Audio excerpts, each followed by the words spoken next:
What? Hi, welcome to this video. We are going to be doing some new audio things for this video, so hopefully it's good. Please let us know down in the comments below if you have any suggestions on the audio, but I was testing this out for something that I have going on for Friday, so stay tuned to that video. Also hit subscribe if you want to know when that video is going to be coming up. Also, we're doing a 50 subscriber giveaway once we hit 50 subscribers on this YouTube channel. Once we hit that, we will let you know because you're going to have to follow me on Twitter as well for that too. So we're just going to get right into it. Another hello to number 25 Louisville, number 24 Oklahoma, Whoa. and 16 Florida State. Whoa! Follow me on Twitter too! You're in the description below. Also, don't forget to turn on notifications when you subscribe. That way you can watch the video on Friday when we drop it, when he drops it. Please, thank you. This is my YouTube channel. You're just along here for the ride. I'm just here for the thumbnails. Honestly, you kind of are. Like, this is what the channel started off with. I didn't actually mention that in my Christmas 1-year anniversary thing. I didn't quite mention that too. I should have actually had you in the thumbnail for no reason. Just Photoshop me in like Bernie. But you were the first. I honestly, the Bernie Sanders memes are one of the reasons why I hate memes, because there's so many of them all at once that it's gonna die out within like 2 weeks. But we all need to stop and appreciate there are two that have risen above the rest. One is the Sound of Music one. Oh yeah. And then the second one is the Chicago Cell Block Tango meme. I don't know if I've ever seen that one. So it's fantastic. In the Cell Block Tango, there are 7 ladies who each killed their husbands in different ways. And what they do is and they're all sitting in a pose, and the caption is what their thing is, like Cicero, Lipschitz, something like that. And they Photoshop one out, and they Photoshop Bernie in, and it says healthcare. That's actually pretty good. So. Oh, it's phenomenal. But we digressed. Yeah, back to what we were talking about. Again, hello to number 25 Louisville, number 24 Oklahoma, number 16 Florida State, who jumped up into the rankings this last week. And goodbye to Clemson, Oregon, and UConn. I'm sure we're probably going to see 2 of those teams back in. I don't know about Clemson, but Oregon we'll probably see back in the top. Never heard of them. I don't know who they are. Yeah, you were wearing an Oregon Ducks jersey at one point in time during one of these videos. Yeah. Still ranked number 1, still Gonzaga, although number 1 votes have slowly, and by slowly I literally mean 1 a week, been going to Baylor. Baylor's now at 3 number 1 votes. Gonzaga's still dominating the rest, getting the first ranked overall in the nation. And number 22, St. Louis, who did jump up in the rankings. They were 25 on that very borderline of about to be dropped out. But St. Louis at number 22 this week. A whole bunch of teams this week, and I'm pretty sure this is the most. So let me see if I can do this all in one breath. Getting votes from mid-major teams. Boise State, Drake, Winthrop, Loyola Chicago, BYU, Belmont, St. Bonaventure, and Toledo. Yeah, it's honestly probably the most that we've had this week. Go Rockets!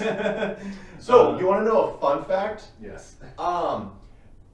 When I had to do a presentation on college admissions, I had to talk about the variety of spread about high school resumes going into college.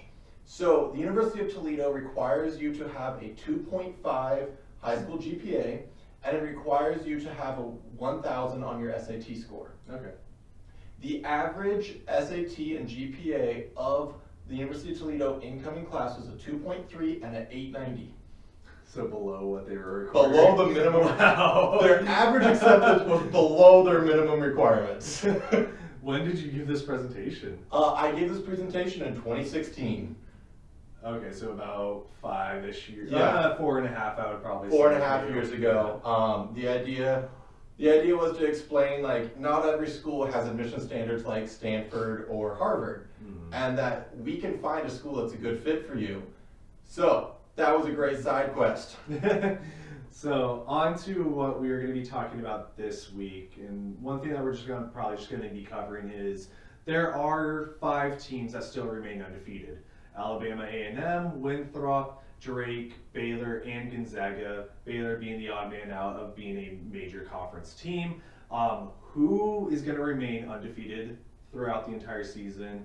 And if they will lose, when are they going to lose? Essentially is what I want to cover. Well, Baylor was going to lose already. They were going to lose back in early December. I believe the date was December 5th. I forget when that matchup was supposed to happen. But they decided that they wanted to preserve their record to maintain suspense for the nation. And so they decided to chicken out of that game. And their opponent graciously allowed them to put a cancel instead of a forfeit. Thus, Baylor is technically defeated, in my opinion. In my absolutely unbiased opinion. You still remember why that game was postponed first, right? Yes. Okay, Yes. just making sure you're very well aware of that. Satire aside, the game was canceled for COVID, Yes. so there just we are. making sure, but honestly, it's that's going to be the matchup, and we will get to those two teams when we get to those two teams because they will be at the very end of all this. But honestly, everyone's predicting like it's April 5th. It's Gonzaga and Baylor, and you can bet on the rest if you want. Like that's supposed to be the matchup, and literally, if you want to bet on the rest of the team, bet on them. Who cares? You'll lose money. Yeah, that's pretty much going to be the matchup, and I'm pretty sure there's probably a Vegas poll matchup. Yeah. Of just those two, and then like, do you think it's just going to literally be anyone else? Yeah. But on to the teams that are undefeated. I'm just going to go in order of how I presented them, kind of for a reason. But the teams that were made undefeated right now. First team that we're going to talk about is Alabama A&M. Right now in the season are 4-0. Let me just say the four teams that they've beaten. Samford, who is 206 on Ken Palm. South Alabama, who's 215th. Alabama State, who is 352nd, and Southern, who is 277. Those are their 4 wins on the season. Is this golf or? Honestly, that's what it looks like. There's not much to say about this team throughout these 4 wins, and obviously they had a late start to the season just because of COVID and a lot of the things that were going on this season due to cancellations or postponements. But in those 4 games that they were able to have 80.3 points, 16.3 assists, 46.2% from the field, and probably the bigger stats, opponent points per game, 76.3 points that they're allowing, and the 9th most, that last time I checked on this stat, 9th most in turnovers, 17.7. So they're giving them the ball up quite a bit of times. Yeet. I don't know if there's much more you want to talk about. Me personally, I think their first loss is going to come this week on the 30th against Prairie View A&M when they're going to face up. I think that's going to be their first loss, and they're probably going to get multiple consecutive after that. Yeah, that's a very, very weak, like, when you're playing literally bottom 100 teams, South Alabama is the only non-bottom 100 team on their resume, and their margin of victory is 4 points. That's not saying you're gonna win against most people. So even a middling team is probably gonna beat them. Here's the other thing: they're 4-0, and we're at the end of January. The NCAA instituted rules that you needed to play 13 games in order to be eligible for the postseason this year. I'm not even sure Alabama A&M makes the postseason. So I don't think they have enough games left, unfortunately, for because I mean that's what 9 games that they have to make up. Yep, they have to make 9 games up, and so maybe if they count tournament games or something like that, Yeah, conference tournament, but their conference tournament might get canceled. So that's my bigger concern. I wouldn't be worried about winning games. I'd be worried about playing games. Right, yeah, and at that point, and like I said, I it's not going to be a team that I'm going to expect in the tournament unless they win their conference tournament, honestly, and that's kind of the conference they're in anyways. But I mean, Prairie View A&M is looking like going to be the team that's going to win that conference. Yeah. And I think that their first loss is going to come this week, so we'll see this week and what comes out of Alabama A&M. But moving on to the next team that I mentioned, Winthrop, 15-0. Wins that I'm going to say are quality within their schedule, UNC Greensboro and Furman. Last time I checked, these might be dated about 2 or 3 days for these stats, but I mean they'll still probably be close enough. Last time I checked, 82.9 points, 18th most in the NCAA Division I basketball, 15.5 assists, 8.2 steals, 47.7 from the field, and 35.9% from the three-point line. However, offensively, 15.1 turnovers per game. Defensively, on the other hand, opponents' points per game, 70.3, and they do force 17.1 turnovers, which is 25th highest in the NCAA. That's not bad. Yeah, which is, I mean, I definitely want to look into what their points off turnover stat is, because that's definitely going to be more telling of how quality these turnovers are, especially how much they produce in the offensive end. However, still bigger stats from Winthrop. 8 guys who have played all 15 games, averaging 10 plus minutes. Mm-hmm. So it looks like it's going to be an 8-man rotation for this team. 3 more guys who have played 13 or 14 games, averaging 10 plus minutes. Those guys, at last I checked, aren't on the injury report. Yeah. So really 8 could stretch to 10 guys for a rotation. Yeah. And right now they only have 4 games left, which are 2 against Radford back-to-back and 2 against UNC Asheville back-to-back as well. Winthrop, Radford, and Asheville are the 3 top teams in the Big South. Yeah. I think they actually split these last 4 games. So, right before we started filming, I went and looked at the scores for tonight, and Radford took down UNC Asheville today. Oh, did they? Yes. Wow. And so when I was looking at that, my assumption was Winthrop plays UNC first, back to back, and then goes and plays Radford for the end. I think if anybody has a chance to beat him, I think it's Radford, and I think it's probably in the first of those 2 games. In the first one of those, yeah. I can see. I think that they will lose one of these 4 games. I mean, with what you mentioned that with Asheville losing to Radford, they could come out for the first game like, nope, we're not going to take no for an answer. We need to get at least second in this conference, so we need to beat you in order for that to happen. So I could see Asheville coming out big for that first game. Again, it might be like that first game is like, okay, what are you guys testing out? What are you guys doing? That second game for Asheville, I think, is where they're going to get that win. A key piece to look at is so tonight and the next 3 games for Winthrop are all postponed.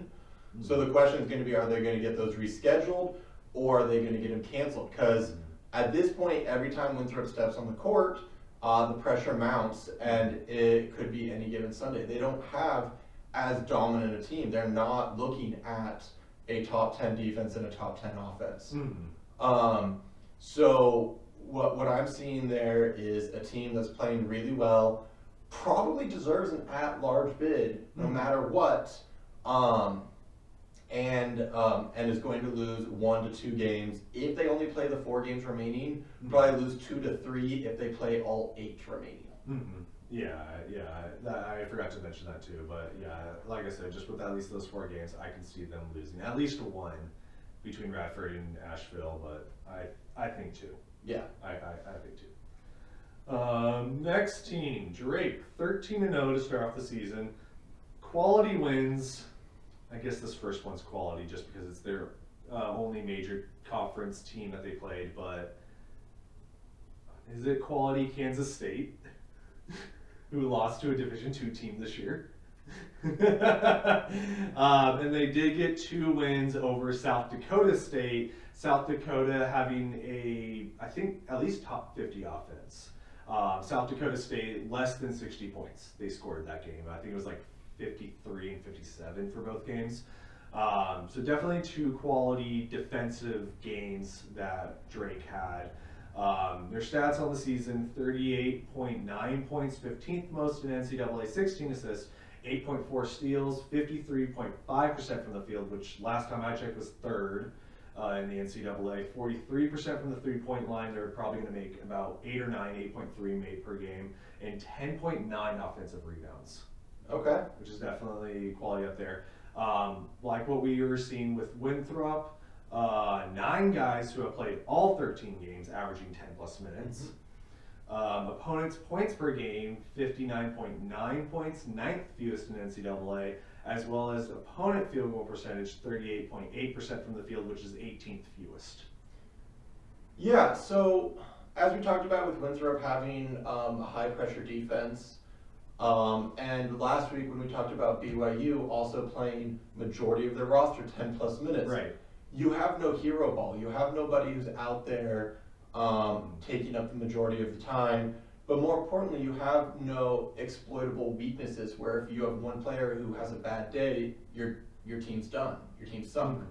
So I think that's a major strength for Winthrop and Drake here.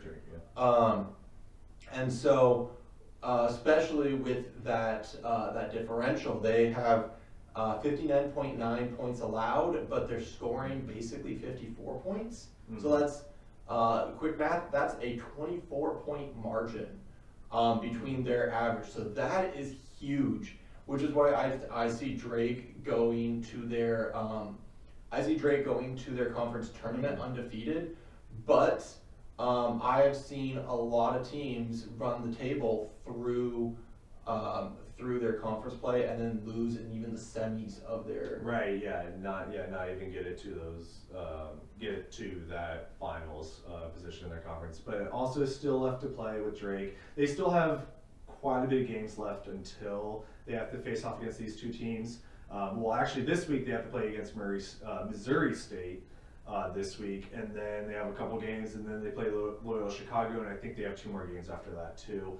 They still have to play twice against Missouri State this week. I think it's going to be the day that we post this video, later that night on the 26th, and then the 27th they play Missouri State again, and then Loyola Chicago isn't next week. I think it's the week afterwards is when they play.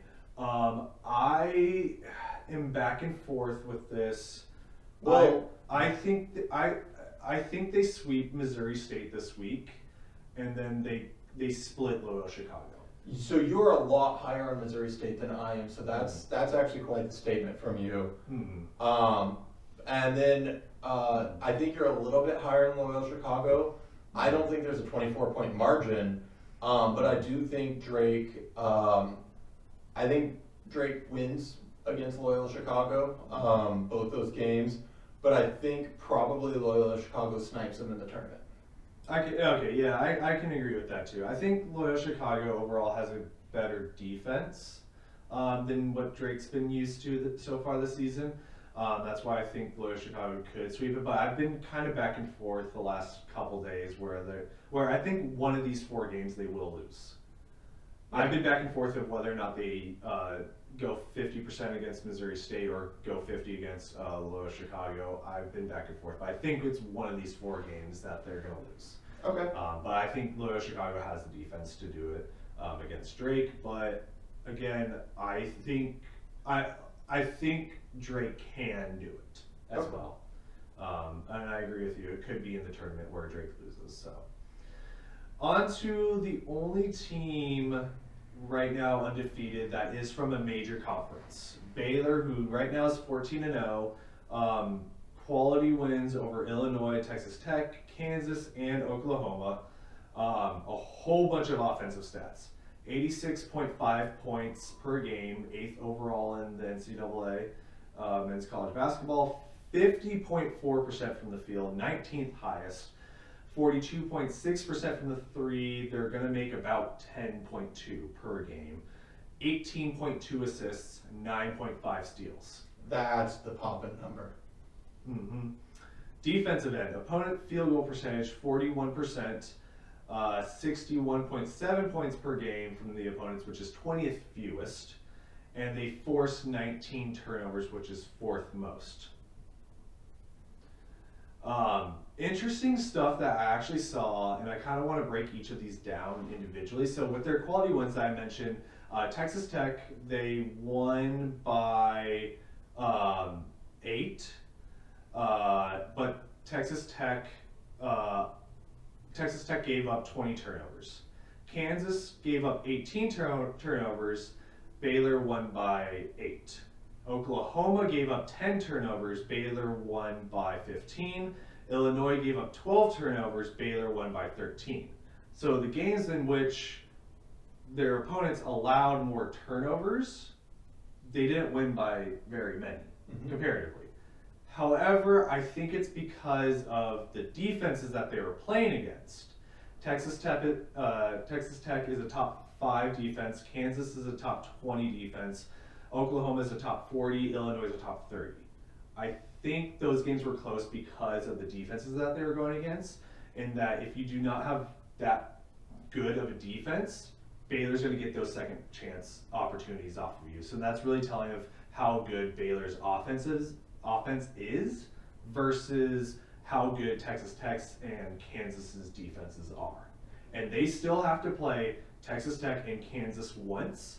They also have to play Texas, who has a top 10 defense and a top 15 offense, and they still have to play West Virginia twice. Yeah. And this kind of goes out to Baylor. I don't think Baylor's going to lose because they're a worse team. I think their lose is because they're playing such a tough schedule. Back to back to back to back to back. Yeah, so Baylor, if you look at Baylor's schedule, it is very potent. Shaka Smart's back. Texas is doing good things. And props to him there. And Texas is a top 5 team right now. And so losing to Texas, okay.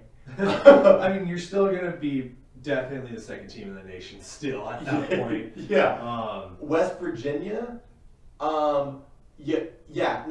again, really, like, you're going to play against Press Virginia and twice.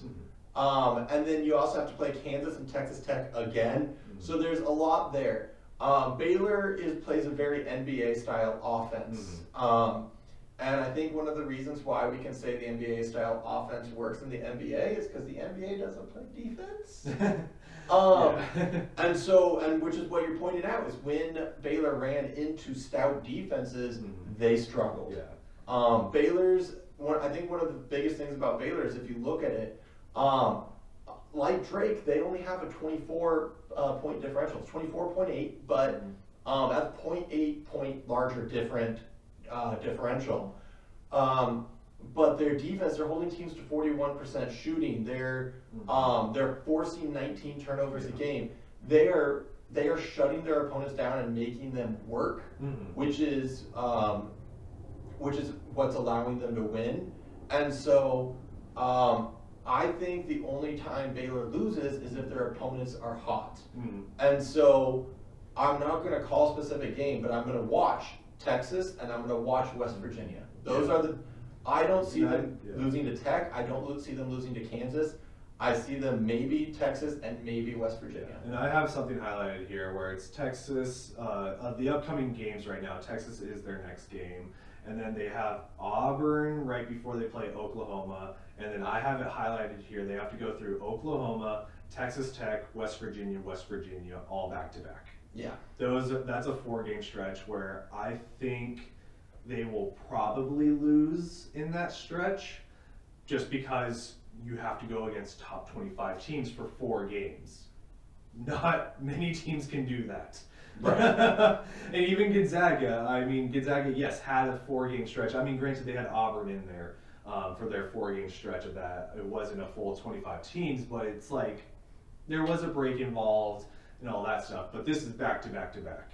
I think Baylor loses their next game to Texas because it's a more consistent team on the offensive and defensive end, whereas Oklahoma, it's not the same offense. It's a better offensive team than defense. Illinois is the same way, where it's a little bit better of an offensive team than defensive team. And then Tech is more of a defensive team versus offense. And then Kansas is probably the more consistent, but then Texas is a step above that. I think last time I saw Kansas on Ken Palm was like 19 offense, 20 defense. But Tech is just, or not Tech, Texas is a step above Kansas, and I think that's where they lose. What I'm looking at there is Oklahoma, Texas Tech, and Kansas. They played them already. I think Baylor wins the rematch simply because it's harder to scheme against them.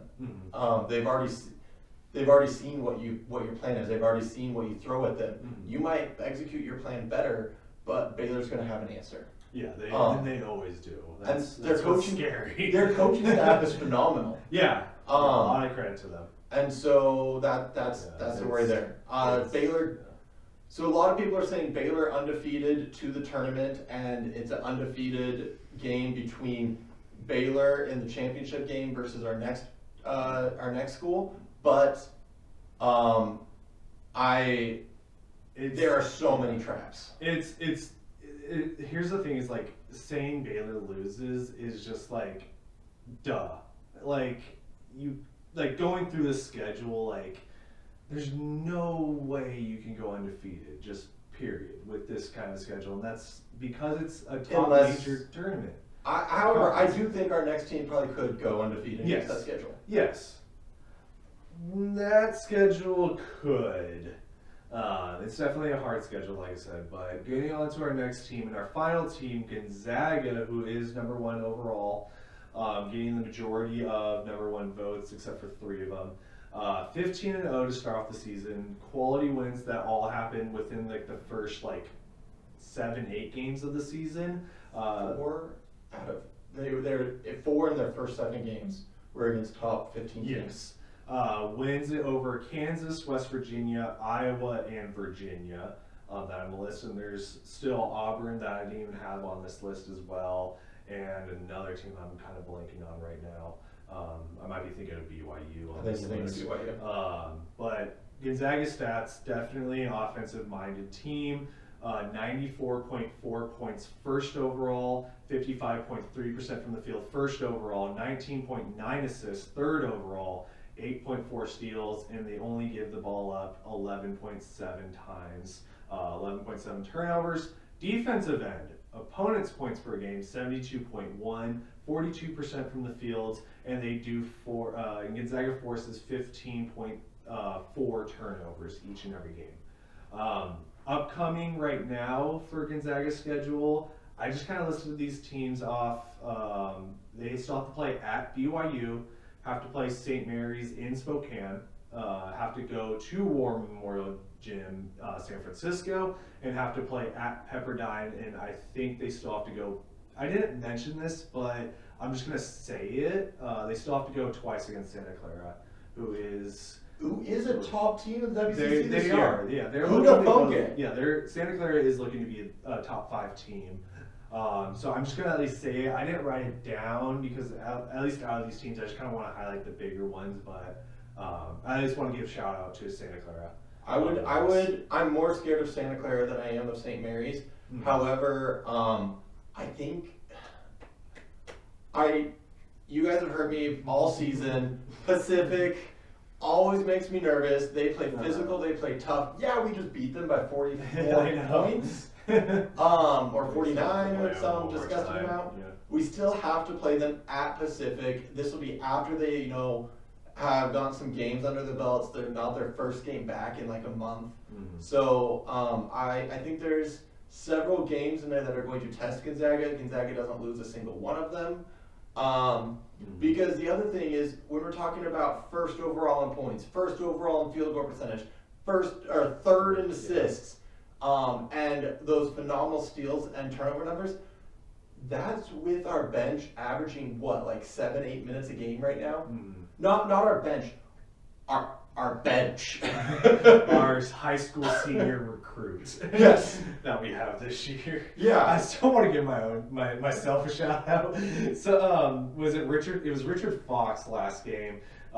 Mentioned that Gonzaga had a lineup of 4 freshmen and a transfer student who were all, to an extent with Ballo, newcomers this year.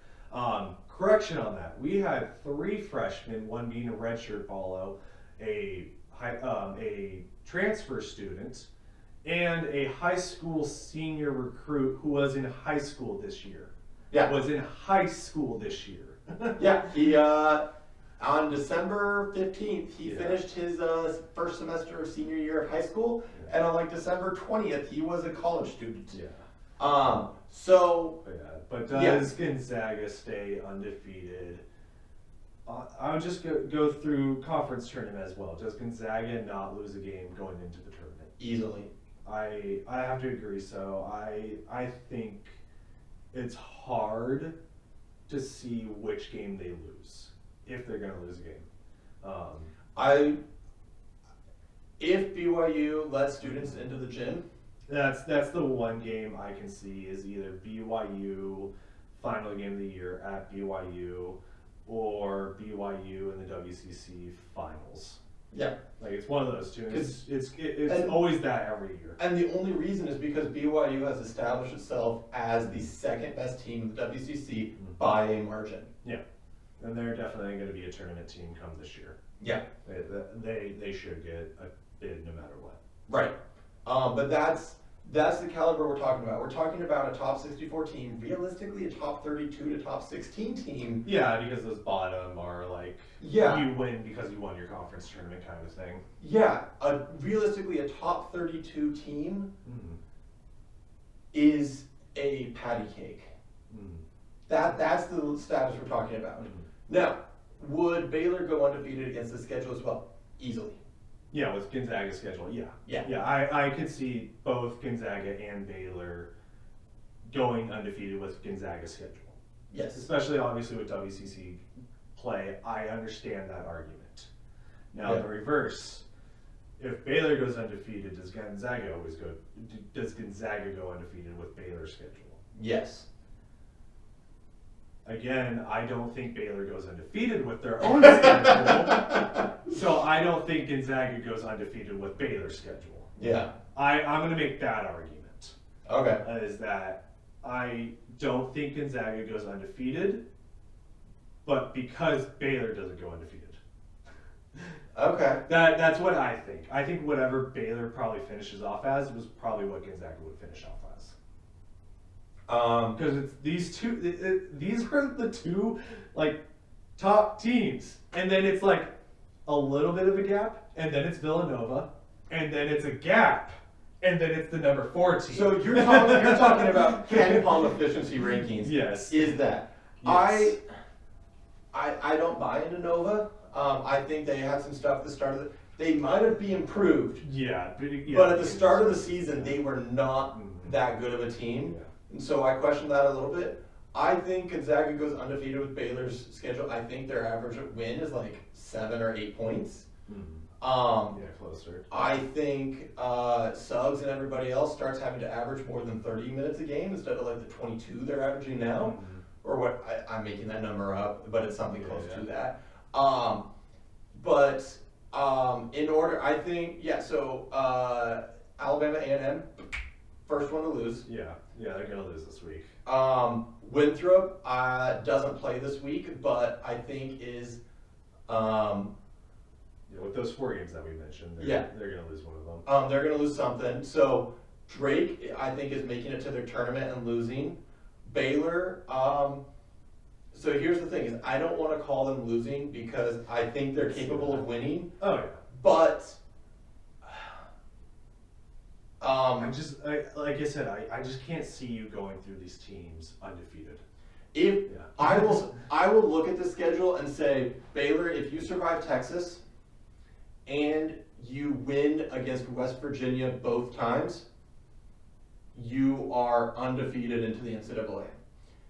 And so there are only 3 possible losses that I see for Baylor. In fact, I would argue that they're guaranteed to win one of the West Virginia games. I don't know which one. If it's the first or second. Yeah. I can kind of see it being the second just because they have to go through Texas Tech and then West Virginia before that second West Virginia game, just 2 defensive teams. But I can see Gonzaga going undefeated into the March Madness tournament easily. So let us know what you think down below. Who do you think is going to remain undefeated? And if you think any of these teams are going to be losing, let us know who you think they're going to be losing to and when they're going to be losing. And then we're just going to keep rolling with this until we get to the NCAA March Madness tournament. where we'll start our predictions once we get the brackets announced. And until next time, please stay safe, please stay healthy, please subscribe to this channel because we are going to be doing a subscriber giveaway when we get to 50 subs on this YouTube channel. So until next time, stay safe and stay healthy.